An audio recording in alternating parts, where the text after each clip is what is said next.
இப்போ வந்து ஹேமா கமிட்டி அப்படிங்கிற ஒரு விஷயம் வந்து கேரளாவுல ரொம்ப வைரல் ஆயிக்கிட்டு இருக்கு. அதுக்கான மேடை இது கிடையாது சார். நீங்க பேச வேண்டிய இடத்துல இருக்கீங்களா மேம்? இல்ல. ஆஸ் அ பேச சீனியர் வேண்டியவங்க ஆக்ட்ரஸா? பேசணும். பெண்கள் நெறைய பேசிட்டாங்க. பேச வேண்டியது பேசணும். So this is not the time. அந்த கொஸ்டினுக்கான மேடை இது கிடையாது. சார், தமிழ் சினிமாவோட ரொம்ப சார்மிங்கான ஆக்டர் நீங்க. ரொம்ப ஹார்ட் ஒர்க்கான ஆக்டர் நீங்க. ரொம்ப தலைசிறந்த நடிகர் நீங்க. நீங்க வந்து தமிழ் சினிமாவுல ஒரு நல்ல படங்கள குடுக்கணும்னு எல்லாரும் எதிர்பார்த்துட்டு இருக்காங்க. நீங்க ஏன் பண்றதில்ல? பாலிவுட்ல இருக்க மாரியான நெப்போட்டிசம் இதுக்கு காரணமா? இல்ல நல்ல கதைகள் உங்கள வந்து சேராதது காரணமா? இல்லை சார், நெப்போட்டிசம் ஸ்டேஜ்லாம் நான் தாண்டிட்டேன் சார். அதெல்லாம் இப்போ இருக்கிற இப்போ இருக்கிற ஜென்ரேஷனில் ஒரு 2 படம் 3 படம் பண்ணவங்களுக்கு வேணால் மேபி இருக்கலாம். நான் ஸ்டார்ட் பண்ண டைமில் சினிமா ரொம்ப ஓப்பனாக இருந்தது ஆக்சுவலாக. வாரிசு நடிகர்கள் வந்து நம்மளை வந்துட்டு போட்டு அழுத்துற மாதிரியான சுச்சுவேஷன்லாம் இங்கே யாருக்குமே இல்லை. அதான் இங்கே இப்போ தமிழ் சினிமாவை பொறுத்த வரைக்கும் வந்துட்டு நீ உழைச்சா உனக்கு காசு, உனக்கு திறமை இருந்தால் நீ ஏறி போயிட்டே இருக்கலாம், இவ்வளோ தான் கணக்கு. ஸோ அதுதான் வந்துட்டு நான் இருந்த டைம்லேருந்து இப்போ வரைக்குமே. ஆனால் அதுதான் பேசிக்காகவே இருக்குது.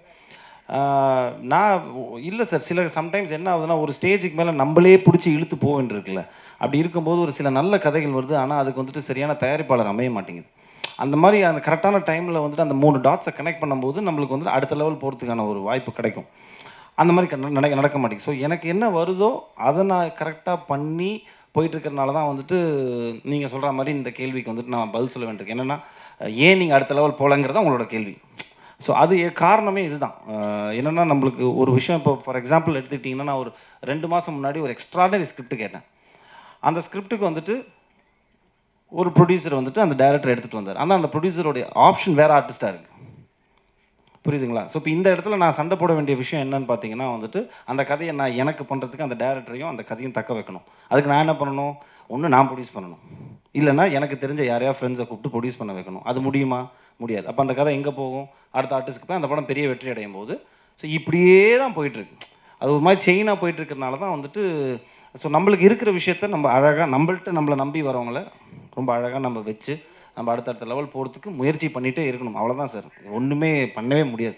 That is how it works. When you don't have a push, you have to accept the fact. அவ்வளோதான். இதுதான். இதை புஷ் பண்ணி போவோம், எங்கேயோ ஒரு டைமில் வரும். அவ்வளோதான். மற்றபடி நெப்போட்டிசம்லாம் கிடையாது சார். தமிழ் சினிமா பொறுத்த வரைக்கும்லாம் எனக்கு தெரிஞ்சு எல்லாரையும் வந்துட்டு வாழ வச்சுட்ருக்கு தமிழ் சினிமா. நீ வந்து திறமையோடு இருக்கியா, உழைக்கிறியா, ரெடியாக இருக்கியா, போயிட்டே இருக்கலாம் மேலே. அவ்வளோதான். நீங்கள் மேடையில் சொன்னாங்க, நீங்கள் எப்பவுமே ஒரு லக்கி சாம் சொன்னாங்க. என்னென்னா 100 கோர்ஸில் வந்து படம் பண்ணிடலாம், உங்கள்கிட்ட ஜெயிச்சிடலாம் அப்படின்னு சொன்னாங்க. அதில் வந்து நீங்கள் சொன்னீங்க 20% கேட்குறீங்க. இப்போ நீங்கள் கேட்டீங்கன்னா எப்படி? நான் எப்போ கேட்டேன்? பேசுனீங்களே, அது மட்டும் தான் கேட்டேன். நான் வேற என்னமோ சொன்னேன். சரி சொல்லுங்க, கேள்வி சொல்லுங்க. அதான் மேடம், இப்போ நீங்கள் பர்சன்டேஜ் கேட்டால் எப்படி மேடம் அடுத்த சான்ஸ் கொடுப்பாங்க உங்களுக்கு? நான் கேட்கவே இல்லையே சார். அதான் அவங்களா அந்த பெர்ஃபார்மன்ஸ் ஒத்துழைப்பு எல்லாம் பார்த்து அவங்களா கொடுக்குறேன்னு சொன்னாங்க. நான் கேட்கவே வாங்கிடுவீங்க. ஏன் வாங்கினேன்? நம்மளை தேடி வர லக்ஷ்மி நம்ம எப்போ வேண்டாம்னு சொல்லக்கூடாதுங்க. அது இப்போ சொல்லவே கூடாது. கேட்டு சார், தமிழ் சினிமாவில் இப்போ பேசும்போது பார்த்தீங்கன்னா ஈக்குவாலிட்டி பற்றி சொன்னாங்க. தமிழ் சினிமாவில் பெண்களுக்கு ஈக்குவாலிட்டி கொடுக்குறாங்களா?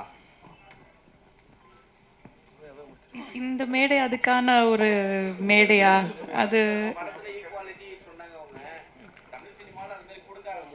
எந்த எந்த ஈக்குவாலிட்டிங்கிறது ரொம்ப பெரிய ஒரு வார்த்தை. அது எந்த வகையில சொல்றீங்க?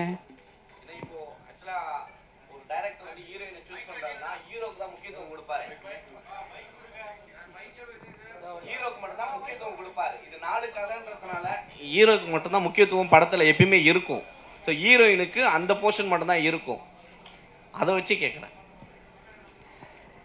எனக்கு ஐ டோன்ட் நோ. இது இந்த இந்த கேள்வி இந்த ஒரு மேடையில் எப்படி பதில் சொல்கிறதுன்னு தெரியல. இந்த படத்தில் பார்த்தீங்கன்னா எல்லா கேரக்டருக்குமே அதுக்கான ஸ்பேஸ் இருக்குது. அது ஆண் பெண்கிற வித்தியாசமே கிடையாது. ஒரு டிரான்ஸ்ஜெண்டர் உமன் கூட நடிச்சிருக்காங்க. அவங்களுக்கான ஸ்பேஸ் கூட இந்த படத்தில் இருக்குது. ஸோ இந்த படத்தை பொறுத்த வரைக்கும் எல்லா கேரக்டருக்குமான ஈக்குவாலிட்டி கண்டிப்பாக இருக்குது. தமிழ் சினிமா ஒட்டுமொத்தமாக பேசக்கூடிய மேடை இது கிடையாது. அது நம்ம தனியாக ஒரு காஃபி குடிச்சு நம்ம பேசலாம். இங்கேருந்து பார்க்குறப்போ நிறைய ஆடியோ ஃபங்க்ஷன் இந்த மாதிரி ப்ரெஸ் மீட்லாம் கலந்துருப்போம். ஆனால் இவ்வளோ ஹீரோயின்ஸ் மேடையில் இருக்க மாட்டாங்க. வெறும் ஆம்பளைங்களே உள்ள மீட்டிங்லாம் பார்த்துருக்கோம். இவ்வளோ ஹீரோயின்ஸ் இங்கேருந்து பார்க்குறப்ப எங்களுக்கே மகிழ்ச்சியாக இருக்குது. படத்தில் நடித்த உங்களுக்கு எப்படி இருந்தது?